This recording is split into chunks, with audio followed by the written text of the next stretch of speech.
Welcome back to another edition of Celtics Roundtable on CLNS Media. CLNS Media, the leading online provider of audio and video coverage of the Boston Celtics. Welcome inside another Roundtable episode, everybody. I'm Evan Valenti alongside Lucky's Pipe, the return of the man, Eddie Santiago, and we're going to introduce our newest panelist. Welcome to the Roundtable. You guys know him. It's CelticsBlog writer. It's Alex Kungu. What's up, Alex?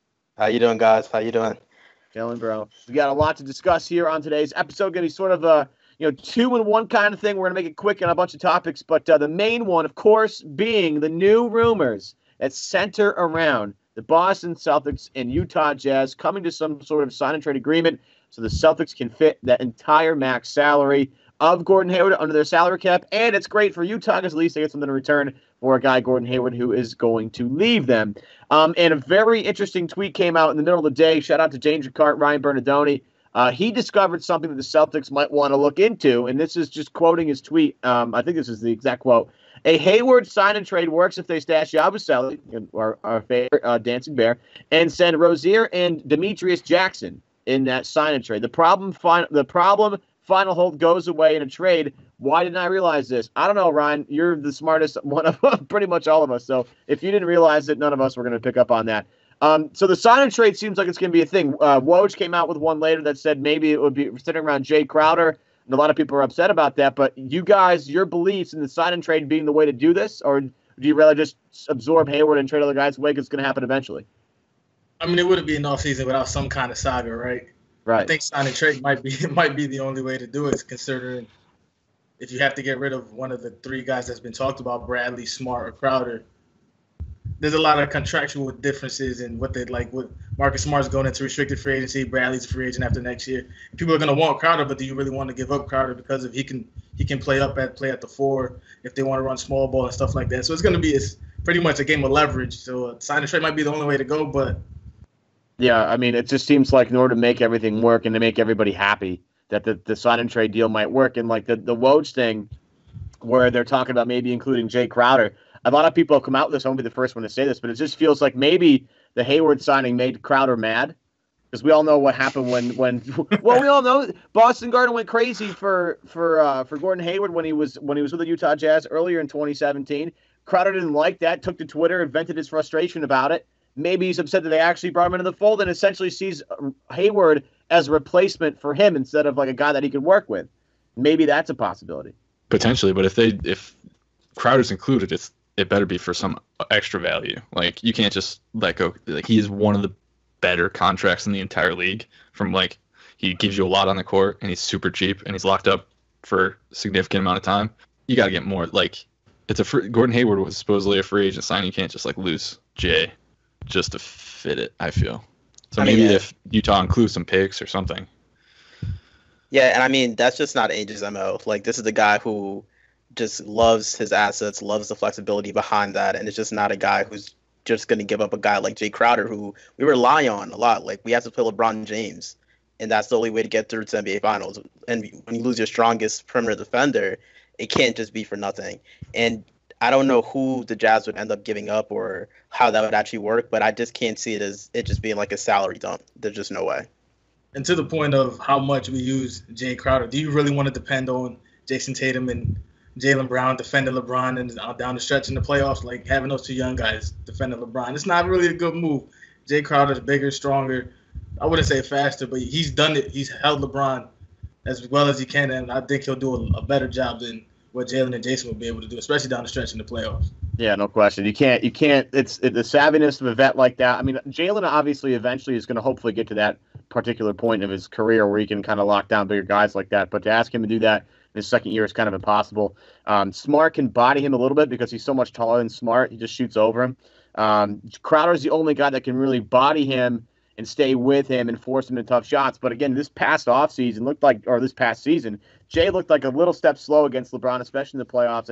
I didn't love it, but again, he gives you the best matchup possible. So I sort of agree with you. Flexibility that Jay gives you defensively, offensively, and his contract's unbelievable. It's one of the best commodities in the league. It just seems very un-Daniel-like. I think it's you, Eddie, that said this. Very un-Daniel-like, or maybe it was you, Alex, that said it. To give up something of such increasing value for a guy that they were pretty much going to sign anyway. Like, I don't think it'll be Demetrius Jackson and Terry Rozier. Like, that would be great. That would be awesome. That's so easy to do.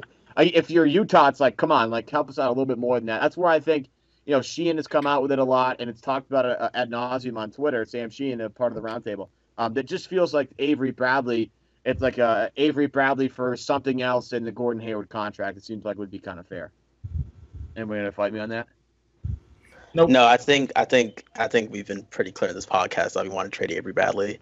So there's no fight against that. I also don't know why people are so against it, because even if we get away with not trading Bradley, Smart, or Crowder, we're still going to have to address this problem, whether it's now or in the offseason, because you're not going to be able to pay all three of those guards like that, and especially with some of our young guys coming in. Like, this is still a problem for the Celtics, regardless of the clearing cap room. So, yeah, it'd have to be picked, because I'm looking at the roster right now, and it's barren, unless you want to go after, like, a Boris Diaw or something, because that just gets you over, but otherwise, yeah, I'd be looking at a pick for sure. Yeah, you definitely want to trade one of those guards, because all three, Isaiah, Avery, and Marcus, coming up for their contracts next summer. And you, like it's been repeated, I'm pretty sure, a bunch of times, you can't pay all three of those guys next offseason. It's just going to get way too expensive. And that's why it's good to have like Crowder around, right? Because if they're going into the luxury tax, and the Celtics are going to be a tax team, then having Crowder's contract on the books, I mean, that's just going to be miles cheaper than any one of those guards' contracts. So, I just don't believe this Woj report. Yeah, I just don't. I don't get it either. I mean, who the hell are we to knock Adrian Wojnarowski? But maybe the move.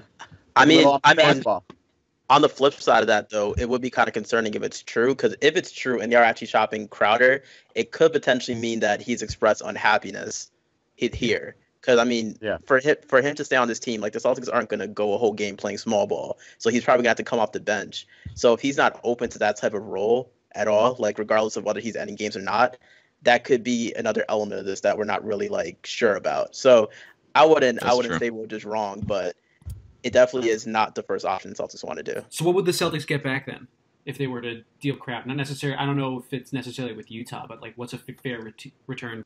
I don't even know. I don't think it's even possible to get fair value back for Jae Crowder. I think this whole salary dumping thing, it's just, you're just not going to get fair value, because a lot of these guys are on such small contracts, and it's like you're really doing this just to save space. So it's like the best you're hoping for is maybe like a young talent, maybe someone that you could mold into a rotation player in a pick. But outside of that, I'm not really sure.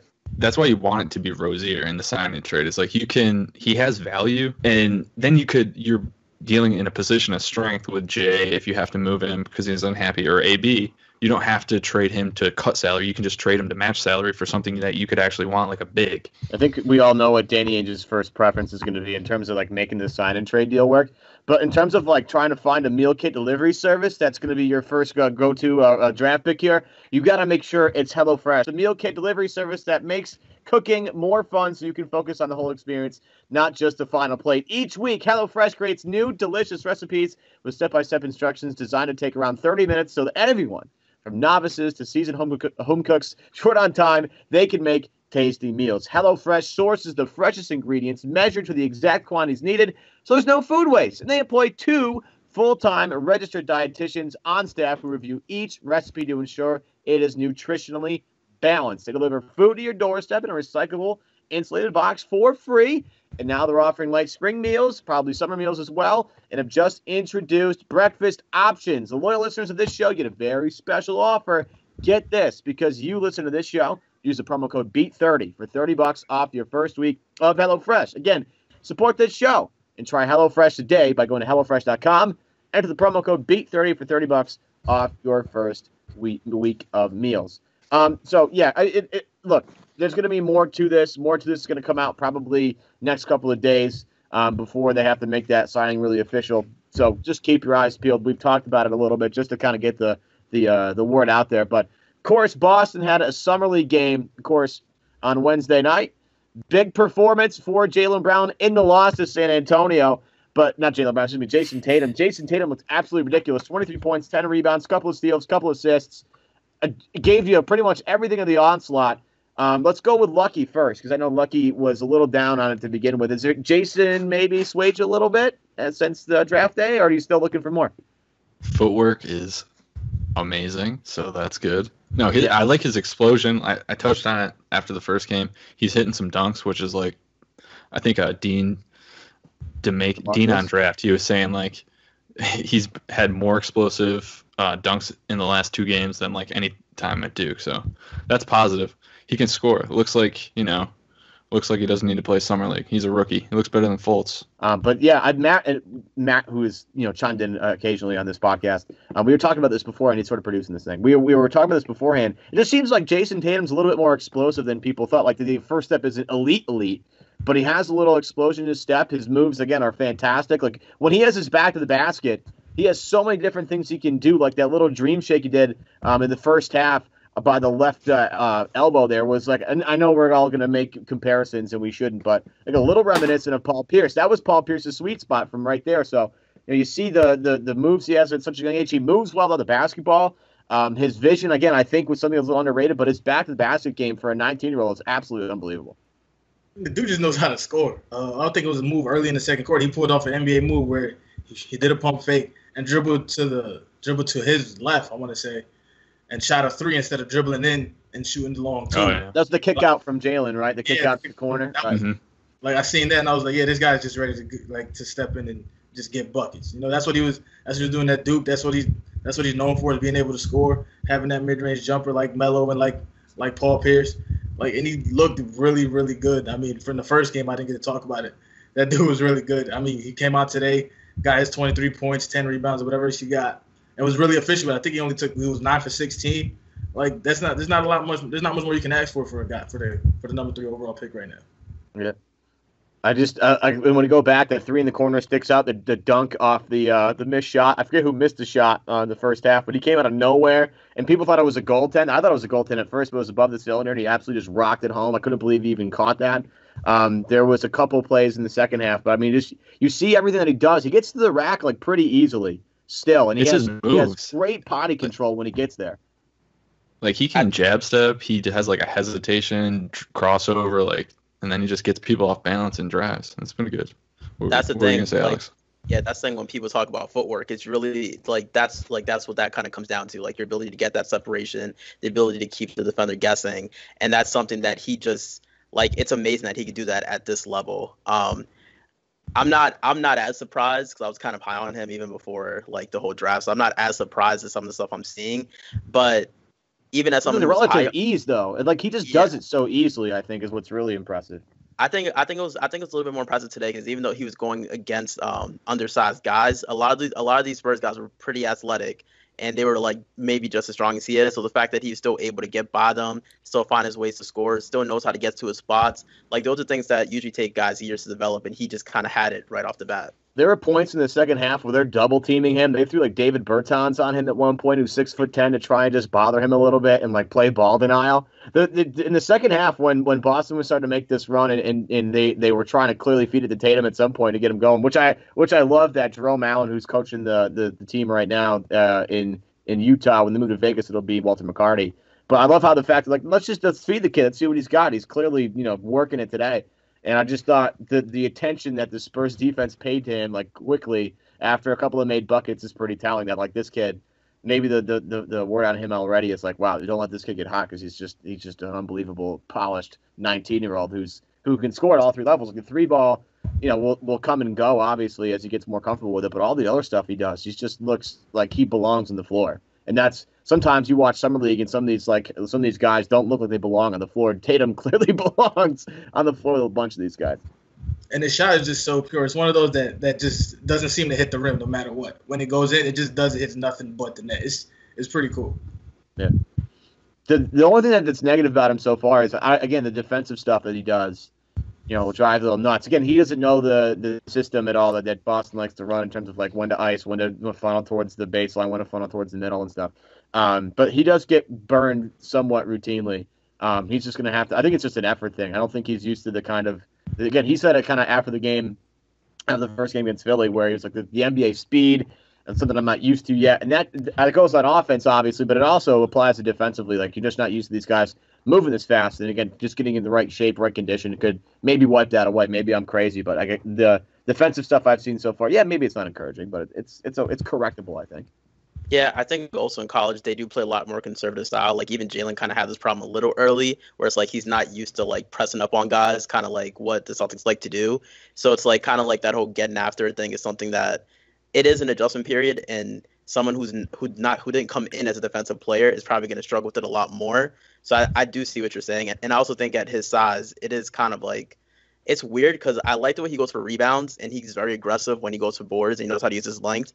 But he doesn't really know how to use it when he's playing against bigger guys. And he kind of seems to like shy away from a lot of contact down low, which is something that you would like to see get better as the year progresses. Because at his size, you would want to play him at the small forward position.